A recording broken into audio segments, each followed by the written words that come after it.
esta lámina en particular es una pregunta de examen, ¿no?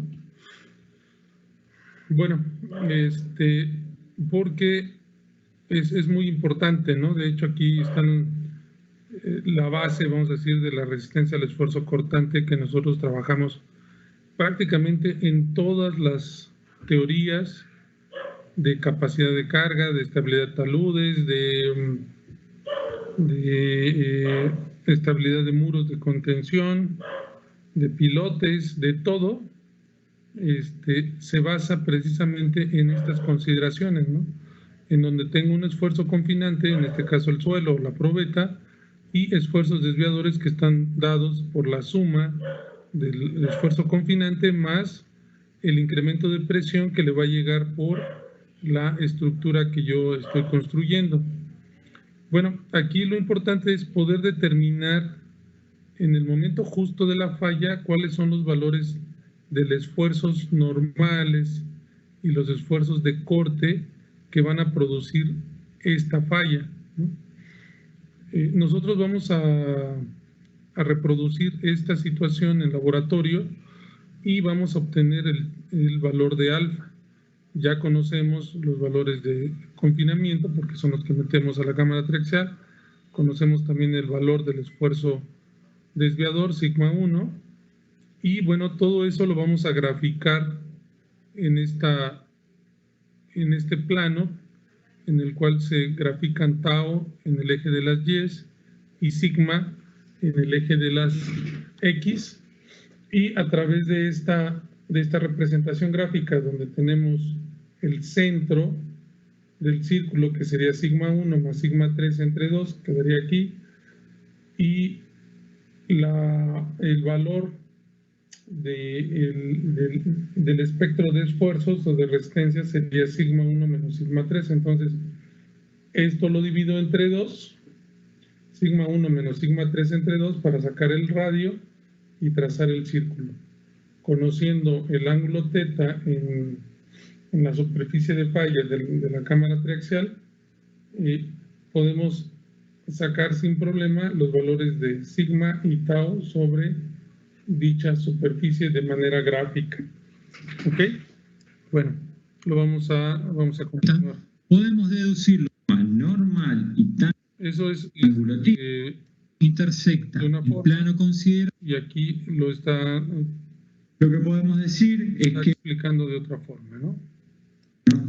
Va a llegar un momento en el cual se alcance una tensión sigma 1 final y se produzca la rotura de nuestra probeta. Para ese valor nosotros vamos a tener un círculo de rotura y... Sí, profesor. Ok. Bueno, correcto, sigamos pues. Elemento del terreno ubicado a una profundidad. Aquí el dama son las señoritas o las señoras. Y aquí, bueno, las conocemos como muestras cúbicas, ¿no? Muestras cúbicas, bueno, que se labran, ya sea, y estas son labradas en pozos a cielo abierto, ¿no? Pero bueno, para que aclaremos el término nada más, ¿no? Se llevan a la forma de una probeta. Otra posibilidad para obtener probetas de marcar, primero que todo el sistema de mangueras y piedra porosas no pierda, se coloca la probeta entre los dos cabezales. Vamos a ver que hay alguna tipología de ensayo que requiere la colocación de un papel absorbente en la pared lateral exterior de la probeta. Se coloca la vaina de látex que va a aislar la presión de confinamiento de la presión interna de la probeta. Esa vaina de látex se la sella con dos O-rings. Los O-rings se ajustan con alguna abrazadera para evitar el ingreso de agua de la cámara. Se conectan las cañerías, se coloca el cilindro lateral. Posteriormente al cilindro lateral se le coloca la tapa. A la tapa se le ajustan los tornillos, se la llena de agua. Y una vez que se la llena de agua, la cámara ya está lista para ser ensayada. Fíjense que la probeta está rodeada de agua. Nosotros a esa agua le vamos a entregar una presión de confinamiento que va a simular la presión que tiene el suelo en su estado natural y al cual va a ser sometido con una carga externa. Vamos vamos a ver la metodología general de un ensayo triaxial. Posteriormente vamos a ver que tenemos distintos tipos de ensayos en los cuales vamos a ver que tienen distintas particularidades, pero en general los distintos tipos de ensayos cumplen las siguientes etapas. Nosotros primero vamos a aplicar una tensión de confinamiento sigma 3 sin aplicar carga vertical, para lo cual nosotros vamos a inyectar agua a través de una canilla que tiene la cámara. Esa inyección de agua lo que va a hacer es aumentar la presión de confinamiento que rodea la probeta, simulando el estado natural de la probeta. Posteriormente lo que vamos a hacer es aplicar la tensión desviante a través de la aplicación de una carga Q, la cual dividida el área de la probeta nos va a generar esa tensión desviante sigma D. ¿Ven? Este es el pequeño esquema de esfuerzos que vamos a tener en la probeta.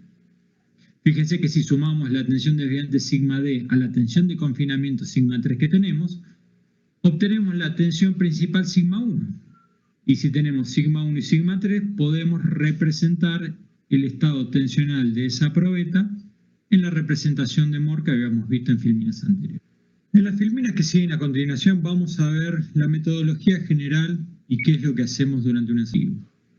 Posteriormente, después lo que vamos a hacer es ir aplicando cargas incrementales sucesivas, verticales a la probeta, y vamos a ir midiendo deformación, con lo cual después nosotros podemos graficar un gráfico tensión-deformación muy similar al que vimos en materiales como el hormigón o el acero, con la única diferencia que nosotros vamos a tener un estado triaxial de tensiones para simular qué es lo que nos sucede a nosotros en una masa de suelos cuando la misma se ve sometida a una carga externa Q.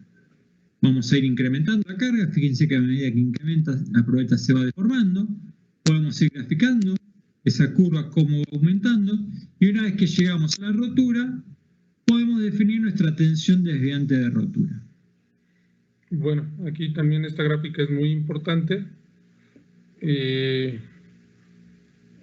Hay que observar correctamente, tenemos el esfuerzo desviador, que es la carga entre el área, que es esta Q entre el área de la probeta, y la deformación unitaria, que es la deformación que se va presentando durante el ensayo entre la longitud original. De aquí, adicionalmente, bueno, al obtener el comportamiento de cada una de estas curvas, que regularmente son 3, porque se hacen 3 ensayos distintos, con 3 esfuerzos de confinamiento, lo que vamos a poder obtener aquí es el módulo de deformación elástica o módulo de Young, que es la pendiente de esta curva al 50% de la carga de rotura, ¿no? O sea, más o menos quedaría en esta zona. Esa pendiente nos va a dar un parámetro muy importante que es el módulo de deformación, ¿no? La gráfica anterior, donde se mostraban los círculos de Mohr, bueno, pues hay que recordar que es esfuerzos tangenciales o de corte contra esfuerzos normales, ¿no? Entonces, esta es otra gráfica muy, muy importante dentro del ensayo de pruebas triaxiales. Conociendo nuestra tensión desviante de rotura y nuestra presión de confinamiento, podemos obtener la tensión principal mayor sigma 1 y podemos graficar el círculo correspondiente a la rotura de esta probeta. Habíamos visto que si nosotros ejecutábamos ensayos sucesivos en distintas probetas, podíamos obtener la curva de resistencia intrínseca de ese material y finalmente obtener los parámetros de corte del suelo, la cohesión y el ángulo de fricción. El primer tipo de ensayo triaxial que vamos a ver es el ensayo triaxial Q. Viene de la palabra quick en inglés, que significa rápido. Bueno, voy a aplicarlos a obras de ingeniería donde el tiempo de aplicación de la carga es pequeño en comparación del tiempo de disipación de presión intersticial. Ok. Estos 3 párrafos son muy importantes para este tipo de ensayo, ¿no? Este ensayo no permite el drenaje en ninguna etapa y proporciona los parámetros de resistencia más desfavorables, ¿no? Estos parámetros son de aplicación en obras de ingeniería donde el tiempo de aplicación de la carga es muy pequeño en comparación con el tiempo de disipación de presión intersticial, es decir, en aquellas obras en donde se colocan prácticamente de inmediato y no le da tiempo a que la presión de poro se disperse o se disperse rápidamente, ¿no? Y este tipo de ensayo, la probeta no cambia de volumen si está saturada. Y lo que se mide es la tensión total, es decir, la presión efectiva más la presión neutra, ¿no? Y finalmente lo que vamos a medir nosotros en la probeta son presiones totales. O sea, nosotros vamos a aplicar una carga, acá se va a aplicar una tensión desviante. Esa tensión desviante va a ser en términos de tensiones totales. O sea, vamos a medir la presión neutra y la presión efectiva adentro de la probeta. Generalmente nosotros vamos a ensayar 3 probetas. La idea es cubrir el rango de presiones que existen en el sitio que estamos estudiando y la profundidad que nos interesa. Por ejemplo, si estamos por ensayar probetas de un material a 10 metros de profundidad, vamos a tener que la profundidad Z, el gamma es un valor aproximado de 1,8 toneladas metro cúbico. El K sub 0, un coeficiente de empuje en reposo que lo podemos estimar en función del tipo de material. De esto ya habíamos hablado.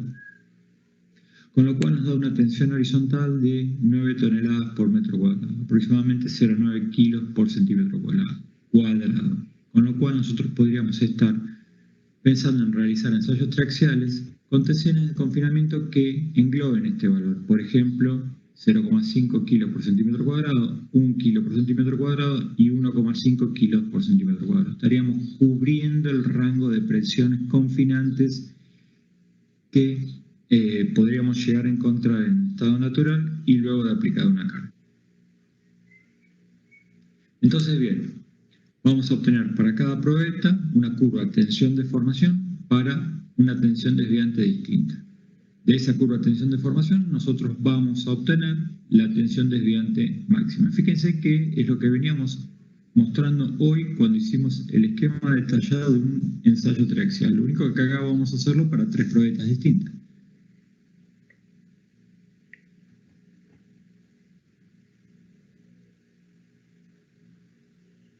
Con los pares de valores de tensiones de confinamiento y tensión desviante, vamos a graficar el círculo de Mohr correspondiente a la rotura para cada una de las probetas.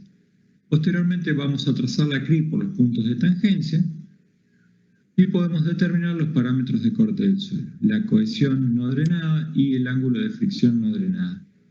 Recordemos, tema importante, que los parámetros de corte que obtenemos de este tipo de ensayo tienen el subíndice de la letra U, que significa no drenado, undrained en inglés. Entonces, de este tipo de ensayo nosotros lo que vamos a obtener es un phi con un subíndice U para determinar el ángulo de fricción no drenado y un C con un subíndice U que implica la cohesión no drenada. En algunos libros van a encontrar que en vez de la cohesión identificarla con la letra C, la identifican con la letra S.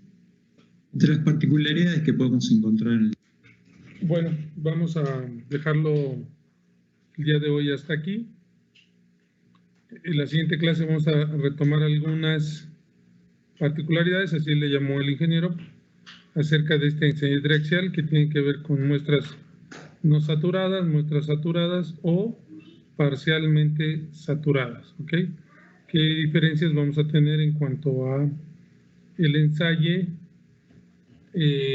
triaxial y la respuesta que vamos a tener en cuanto a el trazo de las curvas Mohr-Coulomb? ¿Ok, jóvenes? Sí, profesor.